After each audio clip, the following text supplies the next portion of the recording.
Every journey must start with self-discovery. Your career purpose is your Polaris star that you're navigating towards. It's the main source of your motivation and focus within your career. The truth is, working just for money won't sustain you in the long run.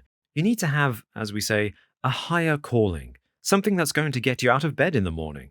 Your career purpose should be an idea bigger than yourself. It should be something big enough to not only inspire and excite you, but inspire and excite others too. Discovering your purpose is not necessarily easy. However, we'd encourage you not to be too daunted by this exercise. Hopefully, what you'll find by following the advice in this course is that you'll soon begin generating loads of exciting and fun ideas of what your career purpose could be. The process of discovering your purpose can be broken down into 3 stages. Stage 1 is coming up with an idea. Stage 2 is evolving your idea. And stage 3 is evaluating your idea. Over the next few weeks, you want to be constantly turning your mind to figuring out what your career purpose could be. How could things that you think about or activities that you enjoy participating in relate to the world of work? Whenever you do have a light bulb moment, for example in the shower, quickly make a note of it by either adding it to your Google Keep or to Exercise File 2. Exercise File 2 can be the place where you save all of your initial ideas onto. It's important to mention that most of your best ideas won't come to you when you're staring at your laptop. They will come to you during activities in the real world, when you're out socializing with friends, watching TV, or meditating. Importantly, whenever you do have a light bulb moment, make sure to quickly make a note of it before you forget it. Hopefully, by keeping your mind tuned in over the next few weeks with all of the tips in this lesson, you'll begin to generate lots of great ideas. At this stage, don't worry too much about quality. If you have an idea, quickly add it to Exercise File 2. You'll be evaluating if it's a good idea or not later on. Now here's the important bit. The key to coming up with your big idea is to think like an entrepreneur. Business is a dignified and creative field, which is essentially all about solving each other's problems. What problems do people have, which you may also have, that you'd love to solve? You should be aiming to solve a problem that genuinely excites you, regardless of how obscure it may seem at first. Here are a few tips to help you get started in your journey to thinking like an entrepreneur. Tip 1. Follow your passion. As already mentioned, you want to be choosing something that genuinely excites you and that you'd imagine will also genuinely excite others too. Begin by shortlisting ideas that you'd happily do if money wasn't even an issue. You can assess if it's a genuine career or business opportunity later, but for now, let your imagination run free and focus on ideas that genuinely excite you. Gandhi said, "Be the change that you want to see in the world." So don't be afraid to follow your dream. Life's much better on this side. The next tip is to think introspectively. Typically, the first step towards entrepreneurship is to learn to study your own problems. Shortlist problems in your own life, or maybe problems of people that you know well, which create unhappiness. For example, if you have a specific health condition, it would be reasonable to assume that for your own sake you'd be passionate about and dedicated to solving that problem. Once you're able to figure out a solution that works effectively for you, you can then begin to scale that solution into a product or service that would help others. Or alternatively, apply for a job that fits within that niche. Tip 3. Keep trends in mind. Another tip to identifying problems is to keep current trends in mind. What's currently trending on social media? For example, a big trend at the moment is climate change and sustainability. So, keeping sustainability in mind could be the very thing to help transform an existing idea into something unique. An example of this would be to look at Elon Musk. He identified that the electric car industry, a vastly more environmentally friendly solution to petrol and diesel cars, was not gathering any real momentum in the automobile industry at the time. So he took it upon himself to set out his vision to make electric cars the new mainstream when he took over Tesla. Keeping your finger on the pulse of trends can be useful in terms of helping you come up with your big idea, but it will also be important when creating your content marketing strategy later on. So it's a useful skill to learn early. Tip 4. Look for problems in your industry. If you're already working in a specific industry, then you can look for problems there too. This typically works as a B2B approach to entrepreneurship, in which you may set yourself up as a freelance consultant or service provider by solving a common problem for other companies who operate within your industry. An example of this could be to focus on improving workplace cultures.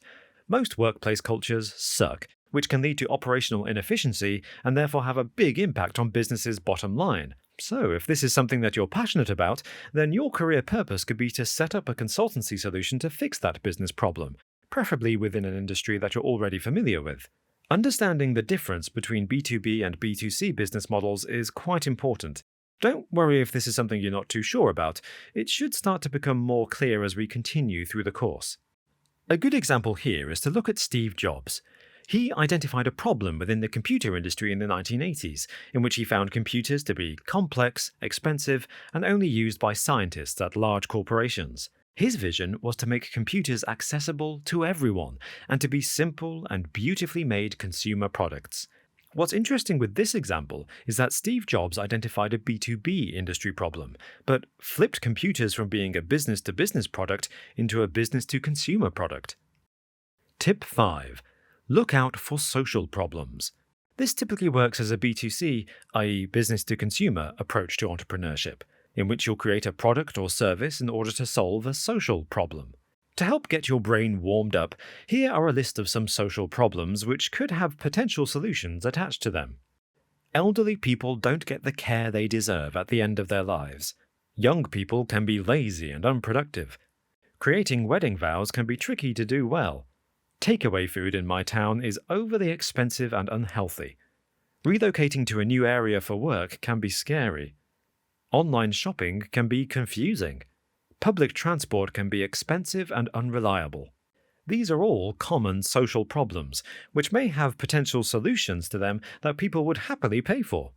An example here is to look at Jeff Bezos and Amazon. He was the first person to identify that retail consumer behavior was increasingly becoming more digital, and that the problem that people were having was being able to safely and easily discover, buy, and receive products online. His vision was to help people find anything that they might want to buy online at the lowest possible price and at the utmost convenience. Another example is Uber. The problem identified here is that traditional taxis are expensive and unreliable. Uber's vision was to transform the taxi industry by making it easier, cheaper, and more reliable, while at the same time stimulating the economy by creating more accessible job opportunities. Tip 6.